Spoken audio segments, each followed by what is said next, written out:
Welcome to series explain department Q season 1 break down. ये show department Q एक Danish novel series पर based है। अगर आपने बुक नहीं पढ़ी तो टेंशन मत लो। सीजन 1 सिर्फ the keeper of lost cases पे बेस्ड है और इसके आगे कोई भी बुक का स्पॉइलर नहीं मिलेगा। तो सीजन 1 की स्टोरी शुरू होती है डिटेक्टिव कार्ल से, जो इन्वेस्टिगेट कर रहा है एक फेमस लॉयर मेरिट लिंगार्ड की गायब होने की केस को। पुलिस डिपार्टमेंट पे ऊपर से काफी प्रेशर है कि रिजल्ट देखने का, इसलिए एक नया डिपार्टमेंट बनाया गया है जिसे डिपार्टमेंट क्यू का नाम दिया गया है, जो अनसॉल्व्ड हाई प्रोफाइल केसेस को सॉल्व करता है। शो या बुक में कहीं भी बताया नहीं गया कि क्यू का क्या मतलब है, लेकिन लगता है कि ये क्यू उन शावर क्वार्टर्स के नाम पे रखा गया है जहां ये डिपार्टमेंट बना है। अब बात करते हैं कार्ल की। वो फोर्स का बेस्ट डिटेक्टिव है, लेकिन उसके साथ काम करना किसी के लिए भी आसान नहीं। एटीट्यूड से भरा है, सेल्फलेस है और दूसरों को इरिटेट करता है। जब लोग उससे पूछते हैं कि उससे क्या लगता है कि वो केस सॉल्व कर पाएगा,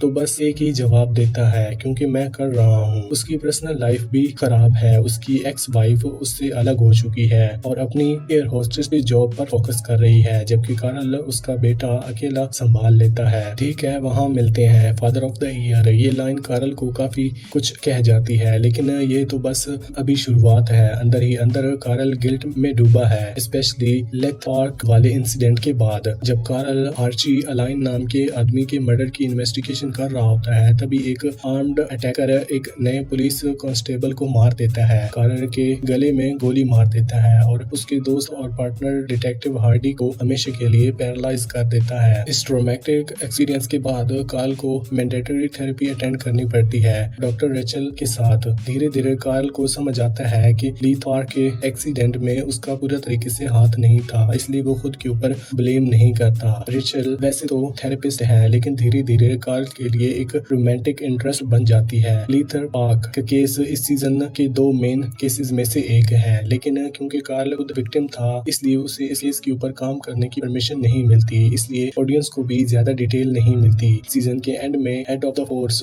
मोरिया जेकबसन्स डिटेक्टिव हार्डी को बुलाती है कि उसके पास उसके लिए एक स्पेशल केस है। कैमरा जूम करता है लीथर पार्क के केस की फाइल के ऊपर। लगता है ये केस सीजन 1 और सीजन 2 के बीच का कनेक्शन बनेगा। थोड़ा कंफ्यूजन ये है कि हार्डी भी इस केस में विक्टिम था, फिर भी उसे केस पर काम करने की इजाजत कैसे मिली, ये चीज अभी क्लियर नहीं है। अब इस सीजन के मेन प्लॉट पर आते हैं। कार्ल की इन्वेस्टिगेशन मेरिट लिंगार्ड के मिसिंग होने वाले केस के ऊपर फोकस करती है। पहले एपिसोड के एंड तक पता चलता है कि मेरिट को पिछले 4 साल से एक हाइपरबैरिक चैम्बर में बंद करके रखा गया था। ये चैम्बर यूजुअली डाइवर्स के लिए होता है ताकि उन्हें डिकम्प्रेशन सिकनेस ना हो, लेकिन इसे एक टेरिफाइंग जेल बनाया गया है। अगर मेरिट भागने की कोशिश भी करे तो वो दूर तक नहीं जा पाएगी। अंदर और बाहर के प्रेशर में काफी डिफरेंस होता है, जिससे उसकी जान भी जा सकती। सीजन एंड के पास एक ऐसा सीन आता है जहां वो भागने की कोशिश करती है, लेकिन उसका अटेम्प्ट फेल हो जाता है।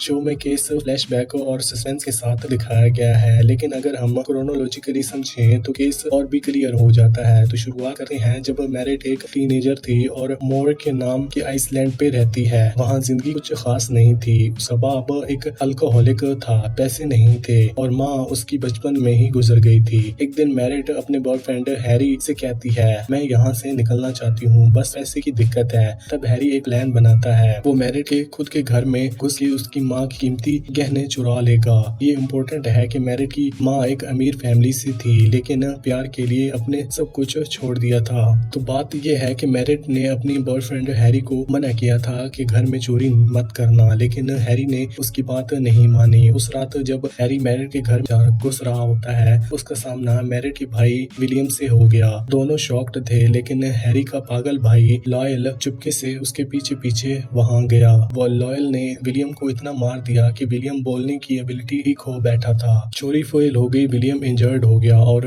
हैरी गिल्ट में डूब गया। उसने इतना ज्यादा दारू पी लिया कि फेरी से गिर के मर गया। लोगों को लगा कि विलियम पे हमला हैरी ने किया था, जबकि असल में लॉयल ने हमला किया था। इसके कुछ टाइम बाद फैमिली पे एक और बड़ी मुसीबत आती है। उनके पिता कलीब की डेथ हो जाती है अजीब सी आग में, जो उनका पुराना घर भी जल गया था। लोगों का कहना था कि ये आग उनकी माँ अलीसा ने लगाई थी इंश्योरेंस के पैसे लेने के लिए। तो एक तरफ एक ऐसी फैमिली थी जिसका बेटा मर गया, बाप भी चला गया और माँ फ्रॉड के शक में है। ये सब फ्यूचर में होने वाली स्टोरी के लिए बैकग्राउंड बन जाता है। कुछ साल बाद मेरिट एक सक्सेसफुल और स्मार्ट प्रोसिक्यूटर बन चुकी होती है। उसके पास एक हाई प्रोफाइल केस आता है, ग्राहम फिंच नाम के बिलियनियर को अपनी बीवी के मर्डर में जेल भेजना। इस केस के दौरान मैरिट से मिलता है एक जर्नलिस्ट जिसका नाम होता है सैम। धीरे धीरे ये दोनों काफी क्लोज हो जाते हैं, रोमांटिक रिलेशन भी डेवलप हो जाता है। लेकिन ये रियल ट्विस्ट यहाँ आता है, ये सैम असल में लॉयल ही होता है जो अब बड़ा हो चुका है। उसका ऑब्सेशन मैरिट के साथ बचपन से ही था। लायल अब मॉरी आइसलैंड फेरी पे काम करता है। एक दिन जब उसे मौका मिला तो वो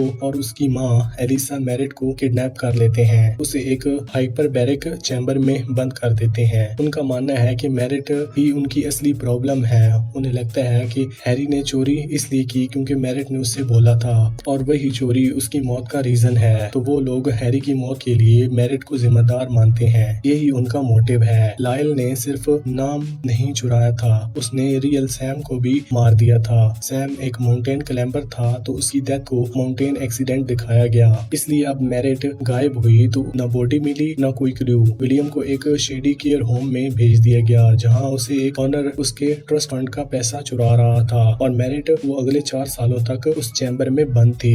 हर महीने उसे एक ही सवाल पूछा जाता, तुम यहाँ क्यों हो? गलत जवाब देने पर उसे एक और महीना कैद में गुजारना पड़ता। मैरिट चैम्बर की दीवारों पर कई लोगों के नाम लिखती थी जिनके साथ शायद उसने कुछ गलत किया हो, लेकिन हर नाम गलत होता है। एलिसा का मानना है कि उसे रियलाइज करना चाहिए कि वो कितनी गंदी इंसान थी और अब उसको ही सजा मिल रही है। एलिसा थोड़ी क्रीपी और फनी लगती है। इस केस का एक सबसे बड़ा ब्रेक थ्रू आउट तब होता है जब वो कार्ल और उसकी टीम विलियम के एक बर्ड हैट वाले आदमी की ड्राइंग के थ्रू ये पता करते हैं कि वो आदमी लॉयल ही था जो मैरिट के गायब होने से पहले उसका पीछा कर रहा था। तो कार्ल और उसका पार्टनर आर्म वापस जाते हैं मॉरी आइसलैंड पर, जहाँ पुराने प्रॉपर्टी पे वहाँ उन्हें एक बड़ा बर्ड सिंबल दिखता है, वही सिंबल जो कंपनी के लोगो भी था।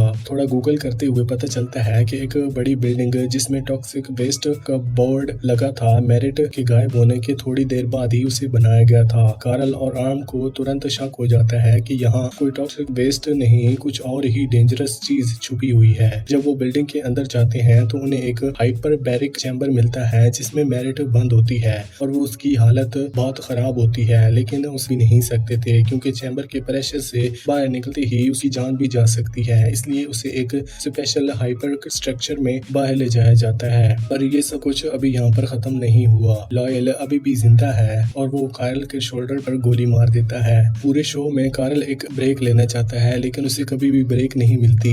तभी एंट्री होती है शो के रियल हीरो आर्म। वो अपने साइरन डेगर स्किल्स यूज करके लॉयल को हमेशा के लिए खत्म कर देता है। आर्म सच में सबसे इंटरेस्टिंग कैरेक्टर है। इसके बारे में बस इतना ही पता चलता है कि वो सेरिना से यूके आया, उसकी वाइफ मर चुकी है, 2 बेटियां हैं और पहले वो वहाँ पुलिस में था। कार्ल उससे पूछता है कि वो सेरिना में किस साइड था, असद या रेबल्स के। आर्म कहता है जब तुम्हें पता है कि कौन अच्छा है और कौन तो मुझे भी बता देना। लायल मर जाता है, मैरिट बच जाती है लेकिन अब बचती है एलिसा। वो आइसलैंड भागने की कोशिश करती है लेकिन पुलिस उसे घेर लेती है और खुदकुशी कर लेती है लेकिन खुद को सरेंडर नहीं करती। कार्ल कुछ टाइम के लिए काम से ब्रेक ले लेता है। उसके और उसके बेटे के बीच रिलेशन भी बेटर लगता है। उसकी लव इंटरेस्ट भी डिनर पर आती है। सब कुछ थोड़ा सेटल होता नजर आता है। कार्ल फिर से और काम करता है। वो लॉर्ड एडवोकेट स्टीवसन बॉर्न्स के ऊपर प्रेशर डालता है जो अपनी बेटी के कार एक्सीडेंट कवर अप कर रहा था जिसमें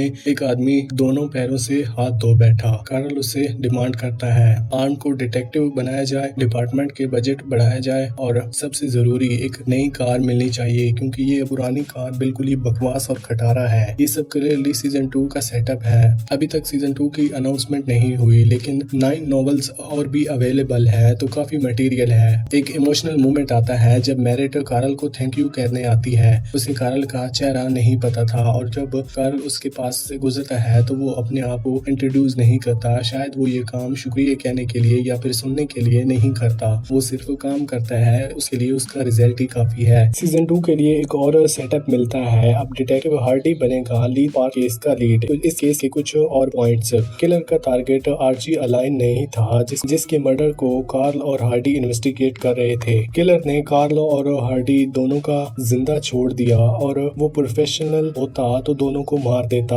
आर्ची के बारे में रूमर था कि वो पुलिस इन्फॉर्मर था लेकिन सिस्टम में उसका कोई भी रिकॉर्ड नहीं होता। पीसी एडरसन ने झूठ बोला था कि आर्ची की बेटी ने वेलनेस चेक के लिए कॉल की थी, जबकि उसकी कोई बेटी ही नहीं थी। ये सब मिलके लगता है कि ये सिर्फ एक मर्डर नहीं, किसी बड़े सेटअप का पार्ट है। शायद किलर कोई ऐसा है जो ऑलरेडी स्टोरी में एग्जिस्ट करता है, फिर किसी ने उसे ये काम करने का ऑर्डर दिया। ये तो अब तभी मालूम होगा जब सीजन 2 आएगा। अगर आपको वीडियो अच्छी लगी हो तो वीडियो को लाइक करके चैनल को सब्सक्राइब कर दें। Thanks for watching.